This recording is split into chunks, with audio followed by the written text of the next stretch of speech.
वित्तरहित शिक्षक भूखा है, बिहार सरकार न्याय दो, बिहार सरकार करो, वित्तरहित शिक्षकों को न्याय कब मिलेगा, बिहार सरकार जवाब दो। ये एक सप्ताह में कितना दिन, बिहार सरकार जवाब दो। शिक्षा मंत्री होश में आओ, ये एक सप्ताह में कितना महीना, बिहार सरकार जवाब दो। वित्तरहित शिक्षकों के लिए हम आज प्रदर्शन कर रहे हैं। बिहार के वित्तरहित शिक्षकों का यही हाल है। वित्तरहित शिक्षक भीख मांग रहा है। ये सुशासन की सरकार है, कहते हैं शिक्षा का सुधार है। देखिए वित्तरहित शिक्षक का यही हाल है। वित्तरहित शिक्षकों को न्याय कब मिलेगा, हम यही पूछना चाहते हैं बिहार सरकार से। पिछले 10 महीना पहले वित्तरहित शिक्षकों के लिए 30/9/25 को एक कमेटी का गठन किया गया था। 9 सदस्यीय कमेटी का गठन हुआ था। चीफ सेक्रेटरी की अध्यक्षता में कमेटी बनी थी, जिसमें वित्तरहित कॉलेजेज, संस्कृत मदरसा के शिक्षकों सभी को वेतनमान देने के लिए, न्याय देने के लिए, इनके वेतन विसंगति को दूर करने के लिए एक कमेटी का गठन हुआ।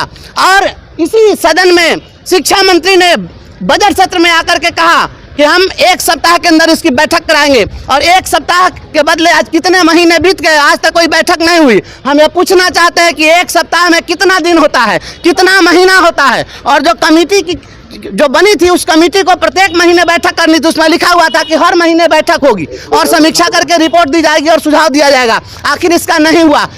दिनकर जी ने लिखा है कि जब फसल सूख कर जल के बिन तिनका तिनका बन गिर जाए, फिर होने वाली वर्षा का रह जाता कोई अर्थ नहीं। जब फसल सूखिए जाएगा तब जो है पानी पटा के क्या होगा। हर दिन वित्तरहित शिक्षक मर रहे हैं।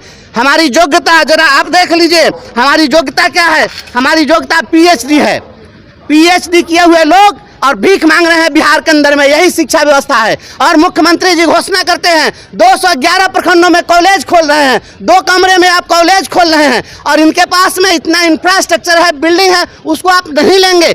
और आप जिन प्रखंडों में वित्तरहित कॉलेजेज हैं, उन प्रखंडों में आपने कॉलेज क्यों नहीं खोला। उसमें आप इसलिए कॉलेज नहीं खोले क्योंकि वहाँ वित्तरहित कॉलेज हैं। तो जब आपकी निर्भरता वित्तरहित कॉलेज पर है तो फिर आप वहाँ नहीं खोल रहे हैं, तो निर्भर आप उस पर क्यों है जब आप उसको पैसा नहीं दे सकते हैं। तो हम यह सवाल पूछना चाहते हैं।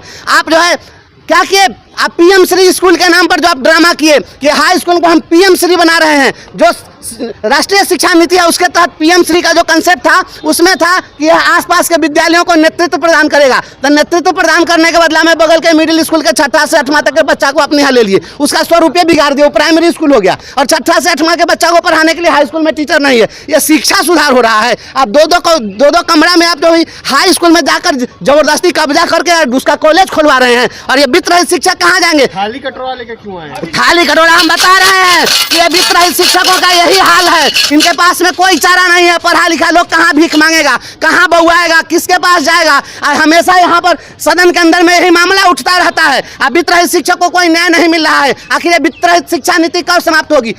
आपके पास आप सुन लीजिए, मैं बताता हूँ, इस राज्य के अंदर में लगभग 2500 प्राइमरी स्कूल बंद कर दिए गए। इसी सरकार ने प्राइमरी स्कूल खोला और प्राइमरी स्कूल इसलिए बंद कर दिया कि उसको जमीन उपलब्ध नहीं करा सके। प्राइमरी स्कूल खोलने का औकात नहीं है और आप कॉलेज खोलने चले हैं और आप तमाशा कर रहे हैं। आज जो कॉलेज पहले से एस्टेब्लिश्ड है, बिल्डिंग है, सारे टीचर हैं, जो कि शिक्षक हैं, सब चीज़ है, तो आप उस समय में उन लोगों को आप जो है आप सरकार के अधीन राज्यासात नहीं कर रहे हैं और उनकी सेवा को सरकारीकरण नहीं कर रहे हैं। इसलिए हम वित्तरहित शिक्षकों के इस बदहाली को प्रदर्शित करने के लिए प्रदर्शन कर रहे हैं।